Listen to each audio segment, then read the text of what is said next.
Welcome to Obsidian River Productions, where we bring classic literature to life. Today, we delve into Chapter 22 of Nathaniel Hawthorne's The Scarlet Letter, titled The Procession. In this pivotal chapter, we witness a dramatic shift in the lives of our main characters, as public and private lives collide in a spectacular procession. Stay with us as we unfold the complexities of Hawthorne's masterful storytelling. If you enjoy our content, don't forget to subscribe and join our community for more literary journeys. Let's begin our exploration of The Procession. 22. The Procession. Before Hester Prynne could call together her thoughts and consider what was practicable to be done in this new and startling aspect of affairs, the sound of military music was heard approaching along a contiguous street.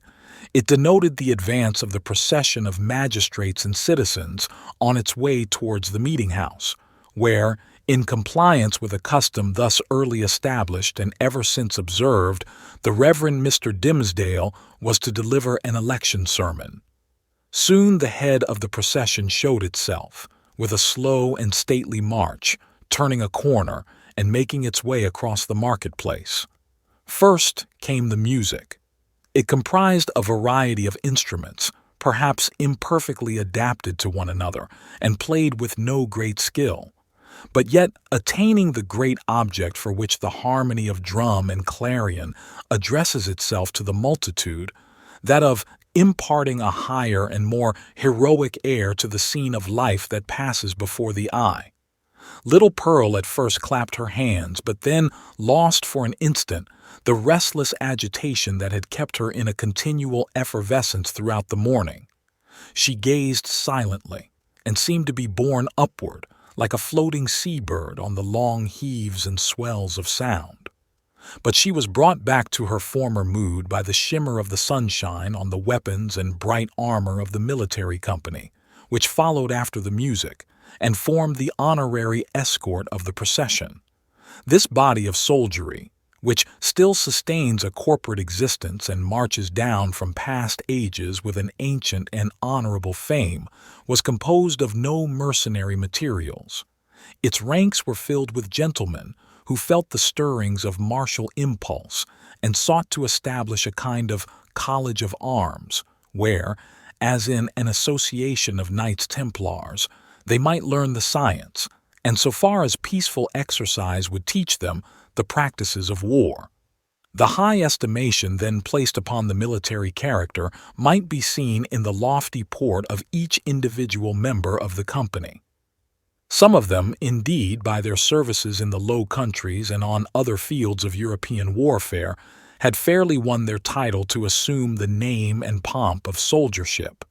The entire array, moreover, clad in burnished steel and with plumage nodding over their bright morions, had a brilliancy of effect which no modern display can aspire to equal. And yet the men of civil eminence, who came immediately behind the military escort, were better worth a thoughtful observer's eye. Even in outward demeanor they showed a stamp of majesty that made the warrior's haughty stride look vulgar, if not absurd. It was an age when what we call talent had far less consideration than now, but the massive materials which produce stability and dignity of character a great deal more. The people possessed, by hereditary right, the quality of reverence, which, in their descendants, if it survive at all, exists in smaller proportion and with a vastly diminished force in the selection and estimate of public men. The change may be for good or ill, and is partly, perhaps, for both. In that old day, the English settler on these rude shores, having left king, nobles, and all degrees of awful rank behind, while still the faculty and necessity of reverence were strong in him, bestowed it on the white hair and venerable brow of age, on long-tried integrity, on solid wisdom and sad-colored experience, on endowments of that grave and weighty order which gives the idea of permanence, and comes under the general definition of respectability.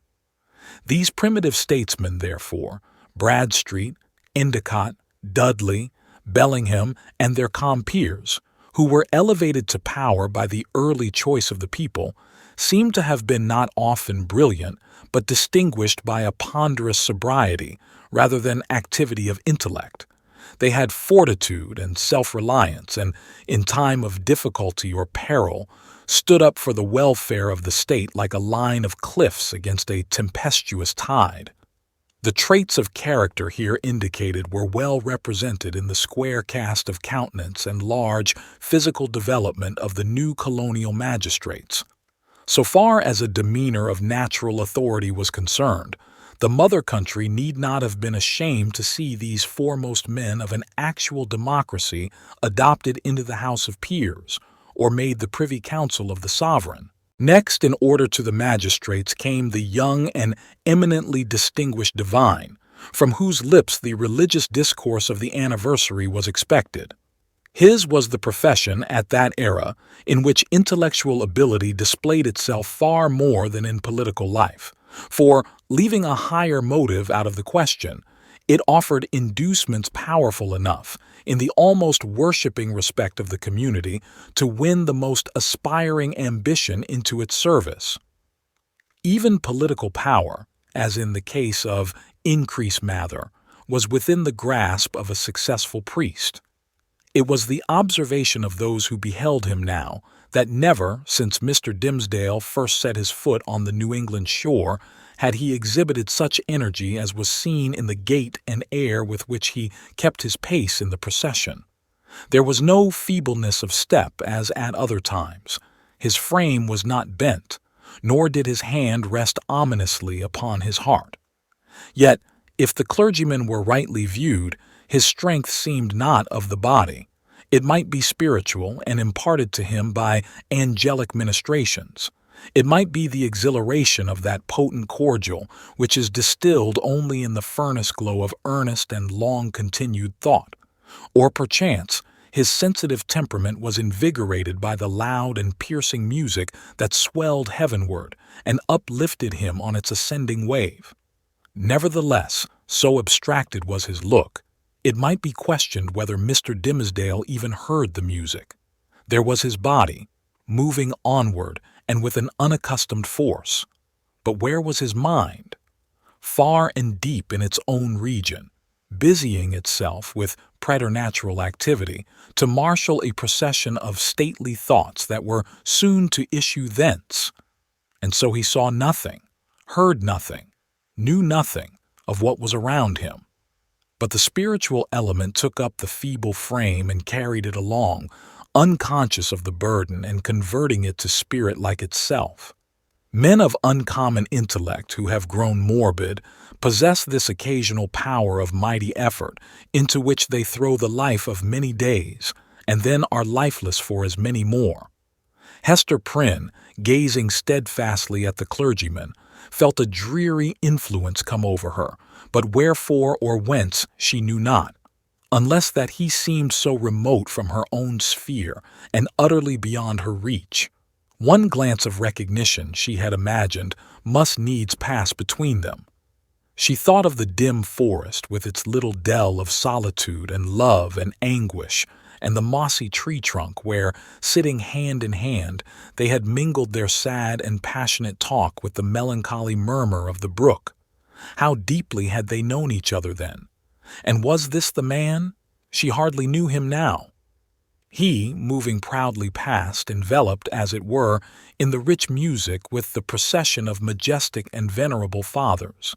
He, so unattainable in his worldly position and still more so in that far vista of his unsympathizing thoughts, through which she now beheld him.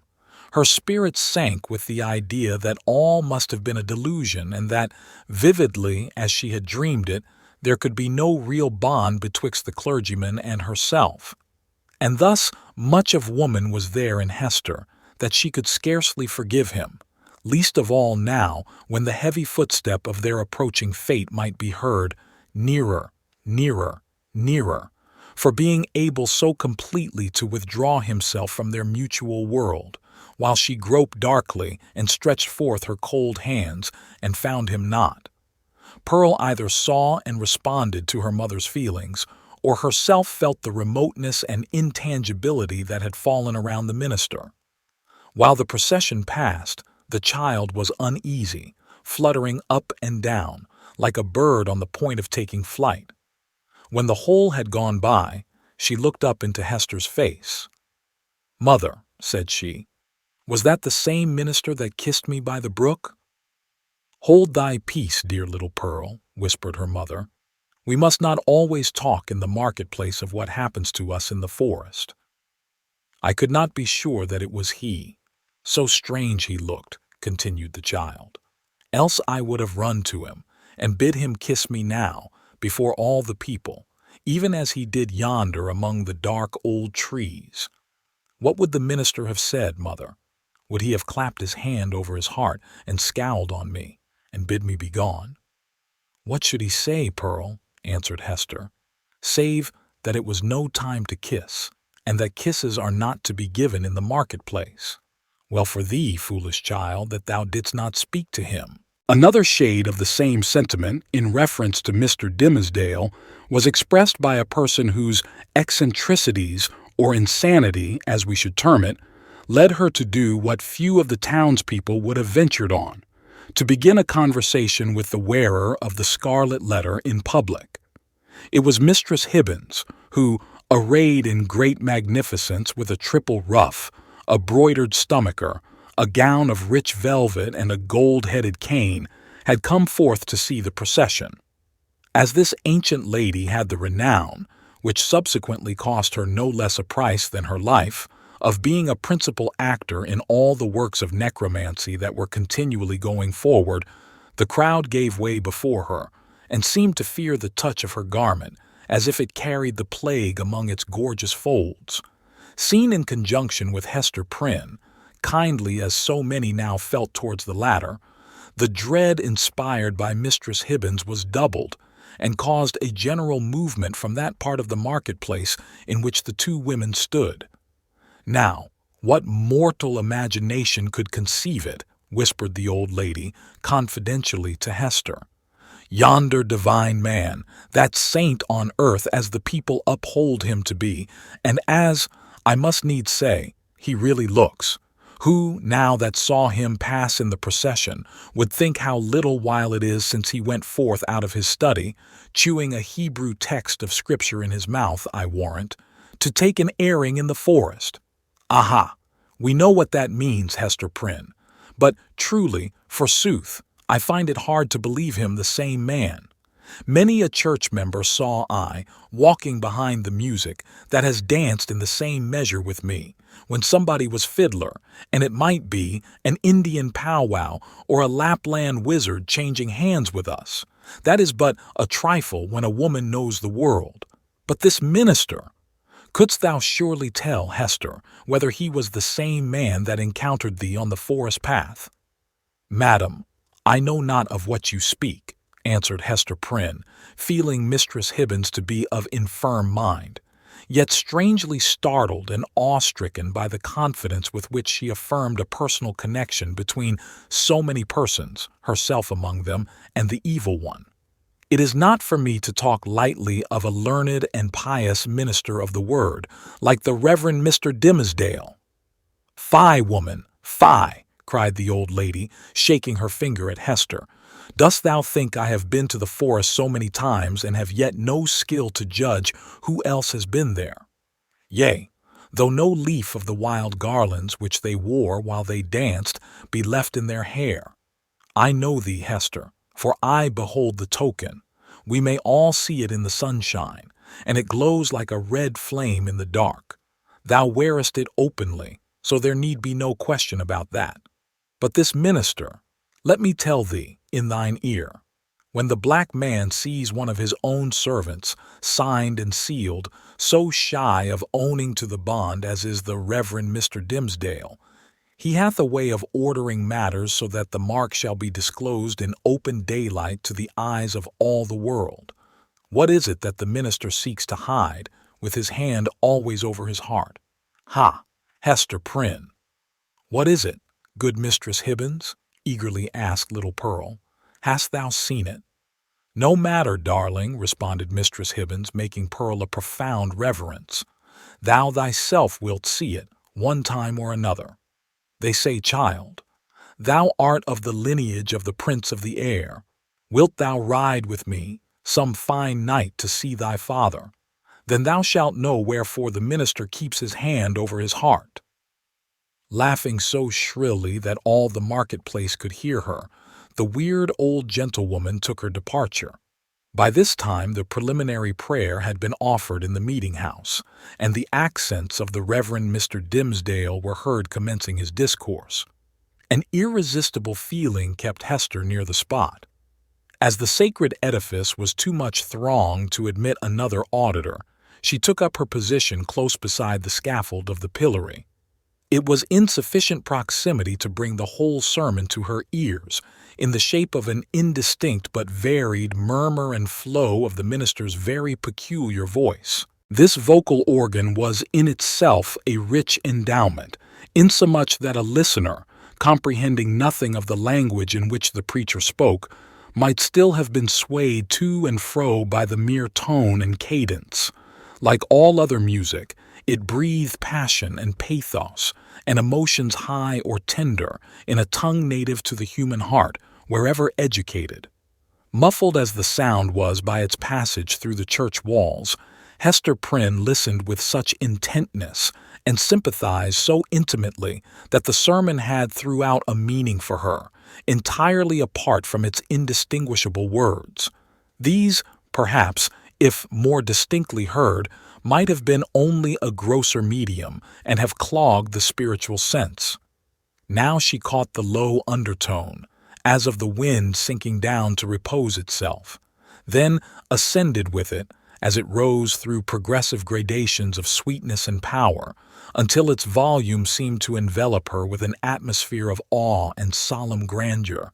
And yet, majestic as the voice sometimes became, there was forever in it an essential character of plaintiveness, a loud or low expression of anguish, the whisper or the shriek, as it might be conceived, of suffering humanity that touched a sensibility in every bosom. At times this deep strain of pathos was all that could be heard, and scarcely heard, sighing amid a desolate silence. But even when the minister's voice grew high and commanding, when it gushed irrepressibly upward, when it assumed its utmost breadth and power, so overfilling the church as to burst its way through the solid walls and diffuse itself in the open air, still, if the auditor listened intently and for the purpose, he could detect the same cry of pain. What was it? The complaint of a human heart, sorrow-laden, perchance guilty, telling its secret, whether of guilt or sorrow, to the great heart of mankind, beseeching its sympathy or forgiveness, at every moment, in each accent, and never in vain. It was this profound and continual undertone that gave the clergyman his most appropriate power. During all this time, Hester stood, statue-like, at the foot of the scaffold. If the minister's voice had not kept her there would nevertheless have been an inevitable magnetism in that spot, whence she dated the first hour of her life of ignominy. There was a sense within her, too ill-defined to be made a thought, but weighing heavily on her mind, that her whole orb of life, both before and after, was connected with this spot, as with the one point that gave it unity. Little Pearl, meanwhile, had quitted her mother's side and was playing at her own will about the marketplace. She made the somber crowd cheerful by her erratic and glistening ray, even as a bird of bright plumage illuminates a whole tree of dusky foliage by darting to and fro, half seen and half concealed amid the twilight of the clustering leaves. She had an undulating, but oftentimes a sharp and irregular movement. It indicated the restless vivacity of her spirit, which today was doubly indefatigable in its tiptoe dance, because it was played upon and vibrated with her mother's disquietude.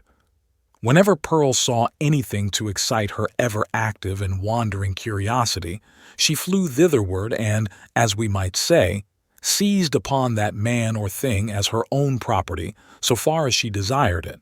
but without yielding the minutest degree of control over her motions in requital.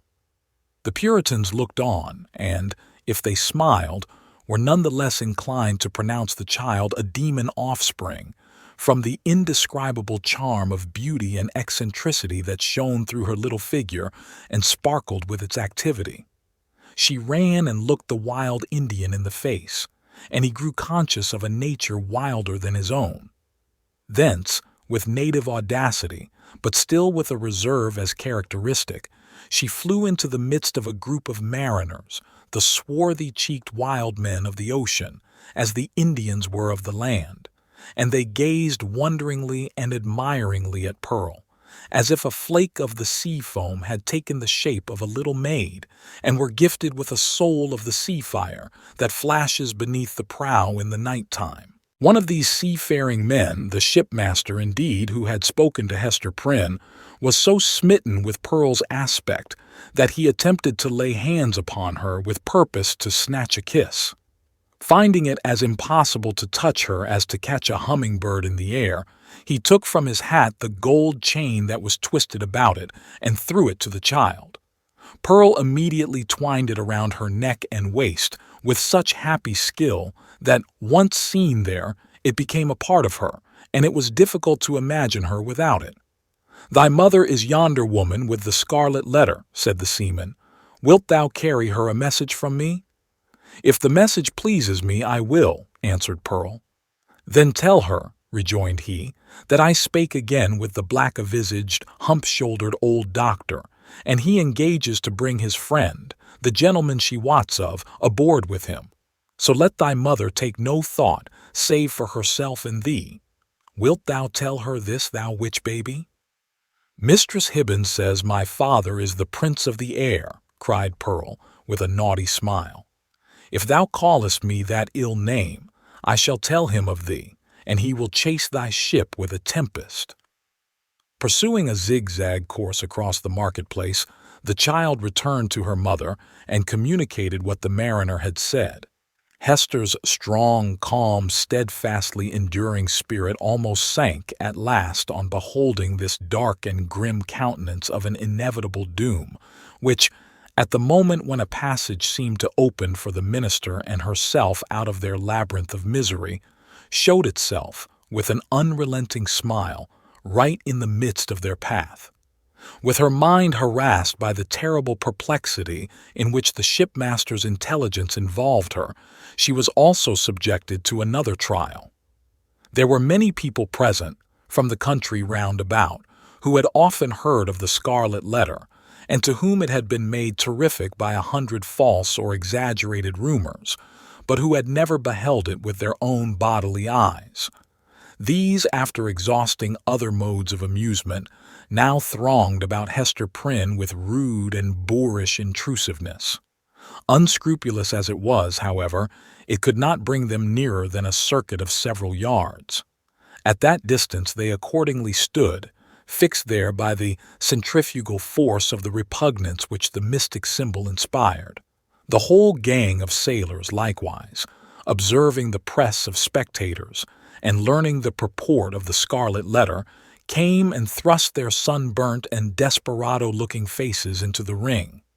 Even the Indians were affected by a sort of cold shadow of the white man's curiosity, and gliding through the crowd, fastened their snake-like black eyes on Hester's bosom, conceiving perhaps that the wearer of this brilliantly embroidered badge must needs be a personage of high dignity among her people. Lastly, the inhabitants of the town, their own interest in this worn-out subject languidly reviving itself by sympathy with what they saw others feel, lounged idly to the same quarter and tormented Hester Prynne, perhaps more than all the rest, with their cool, well-acquainted gaze at her familiar shame. Hester saw and recognized the self-same faces of that group of matrons who had awaited her forthcoming from the prison door 7 years ago, all save one, the youngest and only compassionate among them, whose burial robe she had since made. At the final hour, when she was so soon to fling aside the burning letter, it had strangely become the center of more remark and excitement, and was thus made to sear her breast more painfully than at any time since the first day she put it on. While Hester stood in that magic circle of ignominy, where the cunning cruelty of her sentence seemed to have fixed her forever, the admirable preacher was looking down from the sacred pulpit upon an audience whose very inmost spirits had yielded to his control. The sainted minister in the church, the woman of the Scarlet Letter in the marketplace. What imagination would have been irreverent enough to surmise that the same scorching stigma was on them both? Thank you for joining us for Chapter 22 of The Scarlet Letter, titled The Procession. As we witness the unfolding events in this iconic narrative, Hawthorne's themes of guilt, redemption, and societal norms become even more vivid. If this story has captivated you, remember to subscribe to Obsidian River Productions for more immersive experiences in classic literature. Share this journey with friends and fellow literature enthusiasts, and don't forget to check out our full audiobook catalog for more timeless tales. Stay tuned for our next chapter, and until then, keep the spirit of classic literature alive.